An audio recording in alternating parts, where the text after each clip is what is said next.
रफीक नूरी साहब, आपने एक वीडियो बड़ा ही वायरल हुआ था जिसमें एक मंदिर के पुजारी मुस्लिम औरत के लिबास में जा रहा था और उसके पास कुछ कटार भी थी। तो उस सबब से आपको कुछ ये जब जानकारी मिली तो आपने कुछ केस किया है, तो इसकी जरूरत क्यों पेश आई, जरा बताएंगे मुख्तसर में। इसकी जरूरत यूँ पेश आई कि अभी जो हालात हिंदुस्तान में चल रहे हैं जी, हर तरीके से मजहब इस्लाम पर को बदनाम करने की साजिश एक नीति चली आ रही है। मैं समझ। जैसे कि पिछले दिनों जब NRC NPR का विरोध चल रहा था जी, तो दिल्ली के शाहीन बाग में एक महिला बुर्खा पहनकर आती है, ठीक है, और पाकिस्तान जिंदाबाद के नारे वगैरह लगाती है। तो इस तरीके से मुसलमान बदनाम हो, तो इस साजिश के तहत ऑलरेडी एक रणनीति चली ही जा रही है। तो इसलिए हमें इसके खिलाफ एक्शन लेने की जरूरत पड़ी कि कहीं न कहीं जिस तरीके से इसके पास हथियार था तो कहीं ना कहीं कुछ बनाने की इसकी साजिश तो नहीं थी।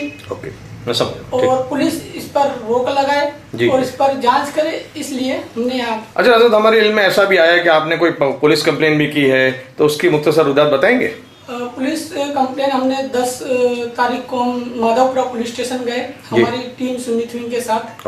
वहाँ पर हम जब गए PSO के पास तो PSO ने कहा कि इस पर ऑलरेडी अर्जी ले ली गई है, ठीक है, और वो लेने से मना कर रहा था। फिर उसके बाद जब हमारी थोड़ी बातचीत हुई तो उन्होंने हमें डी स्टाफ के PSI देसाई साहब उनसे कांटेक्ट करने को कहा। तो फिर हम उनके पास गए, वो नमस्ते सर्कल पर चौकी पर बैठे हुए थे, ठीक है। हम वहाँ पर गए, हमने उनको अर्जी दी जी। तो उनका भी यही कहना था कि इसको हमने एक दिन पहले अरेस्ट किया, ओके, और जो इसके पास हथियार था जी और 135 की जो कलम होती है उसके आधार पर हमने अरेस्ट करके इसकी जमानत छोड़ दी, ठीक है। तो हमने उनको यही कहा कि हथियार उसने रखा, संविधान का इनकार करा, इस पर आपने ध्यान दिया, लेकिन एक समुदाय पर बदनाम करने की जो साजिश थी या कुछ बड़ा कारनामा करने की साजिश थी उस पर FIR नहीं हुई है, ठीक है। उसके गुने में आपने जो धार्मिक भावना को ठेस पहुंचाने का जो गुना है वो दाखिल नहीं हुआ।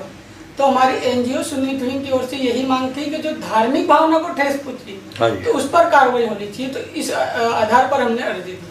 अच्छा, ये अगर पुलिस तो तफ्तीश कर रही है और हो सकता है उसका बहुत अच्छा मुस्बत नतीजा भी आएगा, लेकिन फिर भी आपको ऐसा लगे कि आपको इंसाफ नहीं मिला, तो इस हालात में आप क्या करेंगे? ऐसे तो जिस हिसाब से PSI साहब ने बातचीत की तो उनकी बातों से तो लग रहा है कि इंसाफ वो दिलाएंगे और उसको अरेस्ट करेंगे, ठीक। अगर फिर यहाँ से नहीं मिलता है तो हम एडवोकेट द्वारा हम हाई कोर्ट तक जाएंगे। और इस तरीके से ये कि नहीं, इस तरीके से जो भी लोग इस तरीके से किसी समुदाय के खिलाफ भाषण देते हैं या कुछ लिबास जो पहचान पहनकर घूमते बदनाम करने की कोशिश करते हैं उस पर हम एक्शन लेंगे।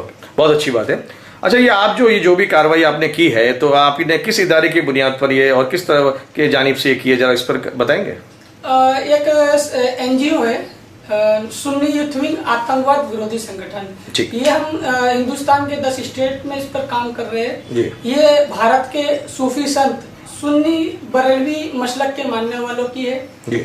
जैसा कि आज दुनिया में बाना मुस्लिम भी कई लोग हैं और आतंकवाद जैसी विचारधारा दुनिया में फैली जा रही है और इस पर भी इस्लाम ही को बदनाम किया जाता है। तो ये NGO के द्वारा गंगा जमुना तहजीब जो हिंदुस्तान की बने रहे इसको कायम रखने के लिए हमने ये NGO चालू की। जो भी समाज पर, मुस्लिम समाज पर जो भी जुल्म होता है उस पर हम आवाज उठाते, इस तरीके से हमारी NGO काम करती है। तो इसके हेडक्वार्टर कहाँ है और आप इसके अहमदाबाद के क्या इसमें हैसियत से आप इसमें काम कर रहे हैं? हेडक्वार्टर हमारा बॉम्बे है, माहिम दरगाह के पास, और इसमें मैं इस तंजीम के अंदर राष्ट्रीय सदस्य भी हूँ, साथ में गुजरात प्रदेश अध्यक्ष भी हूँ। बहुत शुक्रिया आपका।